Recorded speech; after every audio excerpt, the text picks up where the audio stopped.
या मैं 4 पंक्तियों से भाई शंभू शिखर जी को यहाँ आमंत्रित करना चाहता हूँ कि कष्ट किसी को पहुंचा करके बढ़ती अपनी शान नहीं। कष्ट किसी को पहुंचा करके बढ़ती अपनी शान नहीं, लिख करके 100 बार मिटाते घटे किसी का मान नहीं। और कितने गोते खाने पड़ते हैं इस मन के सागर में, कोरे कागज पर कुछ लिखना इतना भी आसान नहीं। कोरे कागज पर कुछ लिखना इतना भी आसान नहीं। और इस आसान काम को बड़ी आसानियत से हमारे भाई हंसाने का जो काम करते हैं भाई शंभू शिखर, दोनों हाथ उठाएं, तालियों में तब्दील करें, जोरदार तालियां भाई शंभू शिखर। मैं तो एक सर बताऊं, मैं तो दिल्ली में आजकल रहता हूं। मेरे भी एक दोस्त हैं, वो नेता हैं। अभी अभी उनकी शादी हुई कुछ दिन पहले। तो नेताओं की जैसे शादी होती है, तो जैसे हम लोगों की होती है, वैसे नेताजी की शादी हुई।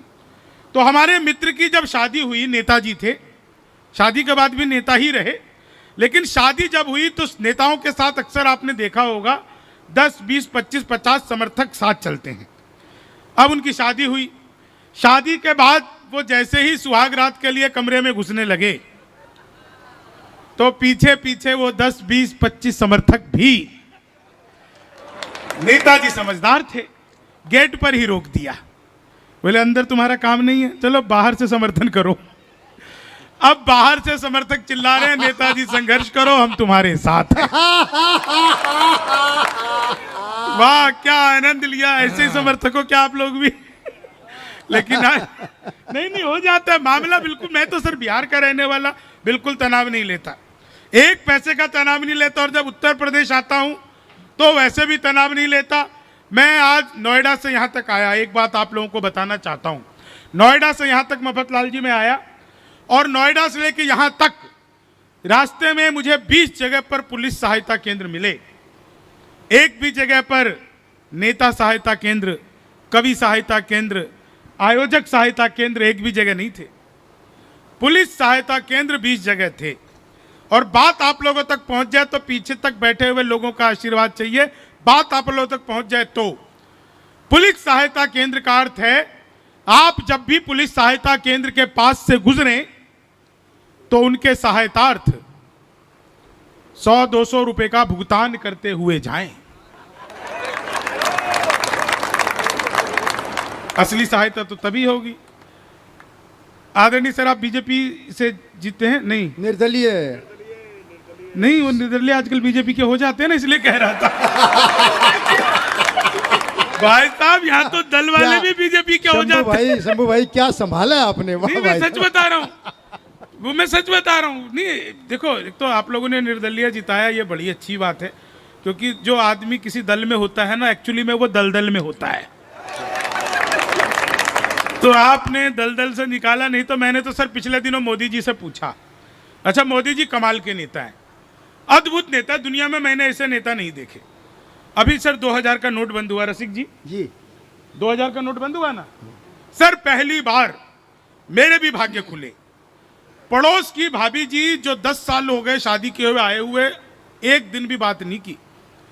जिस दिन 2000 का नोट बंद हुआ उसके 2 दिन बाद उनकी फोन आया और बोली कि भाई साहब 10 बजे ड्यूटी चले जाते हैं, आप 10:30 बजे बिना किसी को बताए घर आ जाना, आपसे मुझे कुछ जरूरी काम करवाना है। मैंने कहा आज तो किस्मत खुल गई। सर मैं 10:30 बजे पहुंचा, सच में भाई साहब चले गए थे, ऑफिस कोई नहीं था। मैंने कहा भाभी जी बताइए क्या जरूरी काम करवाना है। बोली कि नहीं रुकिए बताती हूँ। वो कमरे के अंदर गई और सर 2-2 हजार के 20 नोट लेकर के आई और बोली इसे छुट्टे करवा देना, भाई साहब को नहीं बताना। तो भाभी जी जो कमाल किया ना उन्होंने, आप लोग जो आनंद ले रहे हैं। मैंने पिछले दिनों मोदी जी से पूछा, मैंने कहा मोदी जी आपकी नीयत क्या है? मोदी जी बोले मेरी नीयत पाक साफ है।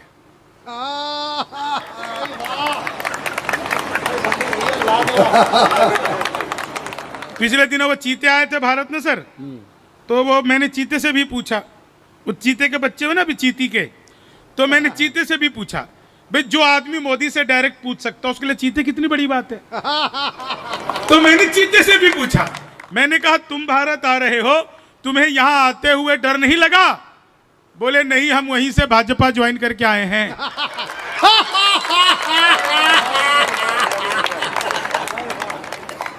एक आदमी मिला, बोला यार ये मोदी जब से आया देश 500 साल पीछे चला गया। मैंने कहा योगी को आने दे, त्रेता युग में ले जाएगा। देश अपना हंसी खुशी से चल रहा है रसिक जी, देश हंसी खुशी से चल रहा है। राहुल जी बोलते हैं हंसी आती है, मोदी जी बोलते हैं खुशी होती है। देश हंसी खुशी से चल रहा है, देश अपना अद्भुत है। आप सबको याद होगा उत्तर प्रदेश के आप लोग हैं, उत्तर प्रदेश का बीच चुनाव के बीच में कांग्रेसियों ने प्रियंका गांधी को लॉन्च किया और कहा प्रियंका हमारा तुरुफ का इक्का है। तो मैंने कहा अब तक क्यों जोकर से खेल रहे थे? तुम्हारे पास पहले से इक्का था। तो अब देखिए आदरणीय सरदार जी का भी आशीर्वाद मिल रहा है। देश के बड़े कवि हैं हमारे बीच में आदरणीय मंजीत सिंह जी, और वो अपने आप को बहुत सीधे सरल बना करके रखते हैं। जब आप उनको सुनेंगे तो आप सबको आनंद आएगा। वो हंसी बांटते हैं, खुशी बांटते हैं। मैं 4 लाइनें आपको सुनाता हूं, आप सबके दिलों तक पहुंचेगा, आनंद आ जाएगा। और ये सच बता रहा हूं मैं आपको, सर मोदी जी इतने अद्भुत आदमी है जिसका कोई हिसाब किताब नहीं है। मेरे हिंदी के अध्यापक ने पूछा कि माल्यार्पण किसे कहते हैं, और अगर बात आप लोगों तक पहुंच जाए तो एक एक व्यक्ति का फिर आशीर्वाद चाहूंगा। रसिक जी, जी हिंदी के अध्यापक ने पूछा कि माल्यार्पण किसे कहते हैं। मैंने कहा जब सरकार हमारी सारी संपत्ति इकट्ठा करके माल्या को अर्पित कर दे तो उसे माल्यार्पण कहते हैं। तो देखो सरकार तो हमारी ऐसी चल रही है, अभी आराम से दिन चल रहे हैं। बहुत ही बढ़िया, रसिक जी बहुत बढ़िया कवि हैं। कवि सम्मेलन से पहले 7 बजे आ गए थे, 2 घंटे तक लगातार फोन पे बात करते रहे। मैंने पूछा रसिक जी किससे बात कर रहे हो? बोले पत्नी से। मैंने कहा 2 घंटे? बोले अपनी थोड़ी है। इधर की मस्ती आप लोगों की है। 4 लाइन सुनिएगा। मैंने अखबार में विज्ञापन देखा, घर बैठे मिठाई मंगवाइए। मैंने कहा पिज्जा बर्गर तो खूब मंगाया, मिठाई कैसे मंगवाएंगे? तो मैंने अखबार में दिए हुए नंबर पर कॉल किया, उधर से कंप्यूटर है, रिकॉर्डेड आवाज आने लग गई। बोले जी नमस्कार, अग्रवाल स्वीट कॉर्नर में आपका हार्दिक स्वागत है। मिठाई लेने के लिए 1 दबाइए, चाट पापड़ी के लिए 2 दबाइए, गजक नमकीन के लिए 3 दबाइए, गोलगप्पों के लिए 4 दबाइए। मुझे मिठाई चाहिए थी, मैंने 1 दबा दिया। लड्डू लेने के लिए 1 दबाइए, बर्फी लेने के लिए 2 दबाइए, जलेबी लेने के लिए 3 दबाइए, रसगुल्ले के लिए 4। मुझे लड्डू चाहिए था, मैंने फिर 1 दबा दिया। बेसन के लड्डू लेने के लिए 1 दबाइए, मोतीचूर के लड्डू लेने के लिए 2 दबाइए, गोंद के लड्डू लेने के लिए 3, तिल के लड्डू के लिए 4। मुझे बेसन का चाहिए था, मैंने फिर 1 दबा दिया। 1 किलो लेने के लिए 1 दबाइए, 2 किलो लेने के लिए 2 दबाइए, 3 किलो लेने के लिए 3, 100 किलो के लिए 4। 1 दबाना था, गलती से 4 दब गया। मैंने वही किया जो आप लोग करते, तुरंत ही फोन काट दिया। 1 मिनट बाद कॉल बैक आ गई। बोले जी नमस्कार, हम अग्रवाल स्वीट कॉर्नर से बोल रहे हैं, आपके यहाँ से 100 किलो बेसन के लड्डू का ऑर्डर आया है, मिठाई किस पते पर भिजवानी है? मैंने कहा अरे तो फंस गए। लेकिन सर बिहारी आदमी फंसता नहीं है, बिल्कुल भी नहीं फंसता है। मैं सच बता रहा हूं आपको, फंसाता भी नहीं है, बीच का रास्ता निकालता है। बोले जी जल्दी बताइए, आपके यहाँ से 100 किलो बेसन के लड्डू का ऑर्डर आया है, मिठाई किस पते पर भिजवानी है? मैंने कहा देखो भाई ये फोन किसने किया मुझे तो पता ही नहीं। घर में हम 9 भाई हैं, सबसे बड़े वाले से बात करने के लिए 1 दबाइए, उससे छोटे से बात करने के लिए 2 दबाइए, उससे छोटे से बात करने के लिए 3 दबाइए, और जब तक असली वाला ना मिल जाए तब तक दबाते जाइए, दबाते जाइए, दबाते जाइए, दबाते जाइए। आप लोग जोरदार तालियां बजाइए। क्या बढ़िया सुन रहे हैं सर, छोटे छोटे बच्चे भी कविता सुन रहे हैं, तालियां बजा रहे हैं। इन बच्चों को देखिए, जय। इन छोटे छोटे बच्चों को देखिए सर। सुभाष बाबू मैं शर्त लगा के कह सकता हूं, इतनी छोटे छोटे बच्चे ये लॉकडाउन की पैदाइश है। सर हम सबको काम मिला हुआ था वर्क फ्रॉम होम, तो 2 गज की दूरी का उल्लंघन करते हुए हमने जो भारत की जनसंख्या में विशाल वृद्धि की, उसी का परिणाम है कि आज हम विश्व में नंबर 1 हैं। हमेशा देखो ना, भारत क्या है, पूरी दुनिया में नंबर 1 है आबादी में, जबकि सबसे ज्यादा संस्कारी, सबसे ज्यादा शर्मीले, सबसे ज्यादा धार्मिक हम ही लोग हैं। आप सोचो हम संस्कारी और शर्मीले नहीं होते तो हम कितने होते? 4 लाइन सुनाता हूँ, 4 लाइन सुनिएगा, बहुत अच्छा। बस 5 मिनट आप लोगों के बीच में और रहूंगा, और रसिक गुप्ता जी को काव्य पाठ के लिए बुलाऊंगा। रसिक गुप्ता जी वो कवि भी हैं और जादूगर भी है, दोनों ही काम अद्भुत हैं। सचमुच में जादूगर है, मजाक नहीं कर रहा मैं आपको। ये मतलब अभी आपको कविता सुना रहे हैं ना, आपको लग रहा है कविता सुना रहे हो, कविता थोड़ी सुना रहे हैं, जादू दिखा रहे हैं। मैं आपको 4 लाइन सुनाता हूँ। आप लोगों में से कितने लोग रील्स बनाते हैं? 2-4 देखते तो सब हो, है ना, सभी हो, बुड्ढे बुड्ढे भी लगे रहते हैं। आजकल तो सर हमारे यहाँ शादियों का सीजन चल रहा है बहुत तेजी से, बिहार में बहुत शादियां हो रही है। शादी इतनी ज़्यादा हो रही है साहब कि मैं सच बता रहा हूँ। वो हमारे 90 साल के एक ताऊ, वो बोले कि बेटा मैं भी शादी करूँगा। मैं ताऊ 90 साल में किससे करोगे? बोले तेरी ताई से कर लूँगा। मैं तुम्हें ऐसा क्या हो गया कि तुम्हें 90 साल में शादी करने की पड़ेगी? बोले कुछ नहीं, वो मंडप पे जब पंडित जी कहेंगे लड़का को बुलाओ, तो फील जो आएगा लड़का होने का, बस उसी को फील करने के लिए शादी करना चाहता हूं। आदमी ऐसे फील करता है। 4 लाइन सुनना, आपको सुनाता हूं रसिक जी, वो रील्स बनाने वालों की जी।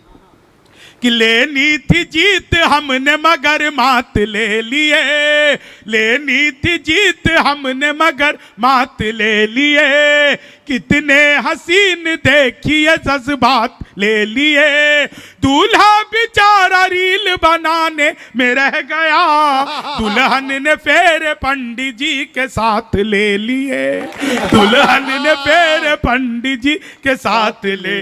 उत्तर प्रदेश में जब योगी जी की सरकार बनी तो पहला काम किया एंटी रोमियो, जैसे जूलियट की गलती ना हो, आधार कार्ड मिलवा के पीटे गए। मैंने 4 लाइनें लिखी कि जुल्फों में उंगलियों को फिराने नहीं देते, जुल्फों में उंगलियों को फिराने नहीं देते, कलियों के पास भंवरे को जाने नहीं देते, इतनी सी शिकायत है हमें योगी आपसे, खुद से न पटी हमको पटाने नहीं देते, खुद से न पटी। इस पे तो बाबा भी ताली बजा रहे। बाबा तुम्हें कौन पटाने की पड़ गई? बेटा सही कह रहे हो, खुद। उत्तर प्रदेश के ही 4 हैं। आओ भाई साहब। हाँ, ये देखो, ये जो है ना, मतलब मेरे पीछे से बाल देख करके माता की चुनरी पहना। तुम्हारा तो भैया माता और भैरव दोनों का काम इकट्ठा कर रहे हो। आओ भाई साहब, आओ सुभाष जी, माला पहना दी आपने, धन्यवाद आपका बहुत बहुत। भाई साहब, आप तो चुनाव जीते भी हो, जो लोग नहीं जीते वो 500 के नोट ला रहे हैं। आप तो आप तो यहीं बैठ जाओ भाई साहब। हाँ, हमारे साथ ही आ जाओ, बैठ जाओ। हाँ जी। देखो, एक अच्छी बात आपको बताऊं, हम कवि लोग जो होते हैं ना, वो राजनीति को बिल्कुल आईना दिखाने का काम करते हैं, और उसके बावजूद अगर कोई जनप्रतिनिधि कवियों को सामने बैठ करके सुने तो आप समझ लीजिए कि उसके अंदर कहीं ना कहीं सच्चाई बची हुई है, इसलिए कवियों को सामने बैठकर सुन रहे हैं। नहीं तो हम लोगों को तो जो पत्रकार से ज़्यादा खतरनाक होते हैं कई बार हम लोग। तो मैं सच बता रहा हूँ आपको, मैंने 4 लाइनें एक बार लिखी थी, एक 4 लाइनों पर आप लोग आनंद लीजिएगा। ट्रंप आए थे भारत, लोगों ने ट्रंप को तरह तरह की सलाह दी, एक सलाह ट्रंप को मैंने दी, और आपको लगे मफतलाल जी कि ट्रंप को मैंने बिल्कुल सही सलाह दे दी, तो आप लोगों को आनंद आ जाएगा। ट्रंप को मैंने क्या सलाह दी? ट्रंप जब भारत आए थे कि लालू से मिलो वो तुम्हें बिहारी न कर दे, जनता तुम्हें यहाँ की भिखारी न कर दे, उत्तर प्रदेश आना ट्रंप सोच समझ कर, योगी जी तुम्हें ट्रंप से तिवारी न कर दे, योगी जी तुम्हें ट्रंप से तिवारी न कर दे। 4 लाइन और सुनिएगा कोरोना काल की। क्या कोरोना का अद्भुत टाइम था। अच्छा, मैं तो बिहार से हूँ, वहाँ शराब बंद हो गई तो मैं दिल्ली रहने लगा। अभी मैं बिहार यात्रा पे गया था, सच बता रहा हूँ, बिहार यात्रा पे गया था तो बिहारी लोग पूछने लगे, यार तुम तो शराब बंद हो गई, दिल्ली चले गए, अब यहाँ पे बंद है, तुम यात्रा पे आए हो, तुम्हारा मन कैसे लगेगा? तो मैंने कहा देखो, बिहार में भगवान और शराब एक जैसे हैं हर जगह, दिखते नहीं हैं। जिनको समझ में आई उनको आनंद आएगा। 4 लाइन लीजिए, बस ऐसी 2-4 तालियां बहुत है। हम मुझे तो कहीं पर भी 5 समझदार लोग मिल जाए ना भाई साहब, तो मैं पूरी रात सुना सकता हूँ, आप बिल्कुल चिंता मत करो। तो 3 समझदार तो इधर बैठे हुए हैं, एक उधर बीच में बैठे हैं, इधर में से कोई भी एक समझदार व्यक्ति बीच बीच में ताली बजा दे। मंच पे आ गए, उन पे ध्यान नहीं है आपका? वो तो इन समझदारों के राजा हैं भाई साहब। हाँ, उनकी कोई वो थोड़ी है, वो तो भाई साहब देखो, सब बड़ी बात है, जनप्रतिनिधि हैं, जनप्रतिनिधि भी कमाल के होते हैं। मैं 4 लाइनें आपको सुनाता हूँ, आप आनंद लीजिएगा। एक बार एक स्कूल में आनंद लीजिए इन 4 लाइनों का। बात करने को बहुत सारी है, लेकिन कोरोना काल की 4 लाइन। जहाँ जाओ वहीं सैनिटाइजर। सर मैं मंदिर गया, वहाँ भी सैनिटाइजर, तो मैंने चंद्रामृत समझकर चाट लिया। एल्कोहल का टेस्ट आया, मैंने कहा 2-4 बार और दो, इससे क्या फर्क पड़ रहा है? ऐसा था जहाँ कहीं चले जाओ। अब देखना कोरोना काल में कि बातों में वो पहले से अधिक मीन हो गई, मौका मिला तो 2 से भले 3 हो गई। करते थे सैनिटाइज जिसे इश्क से अपने, जाने वो किसके संग क्वारंटीन हो गई, जाने वो किसके संग। 4 लाइन और सुनिएगा कि भगवान मेरा साथ आप यूं भी निभाना, किस्मत के खेल में मुझे ऐसे भी जिताना। सलमान के जैसे भले बीते ये जवानी, लेकिन बुढ़ापे में अनूप जलोटा बनाना, लेकिन बुढ़ापे में अनूप जलोटा बनाना।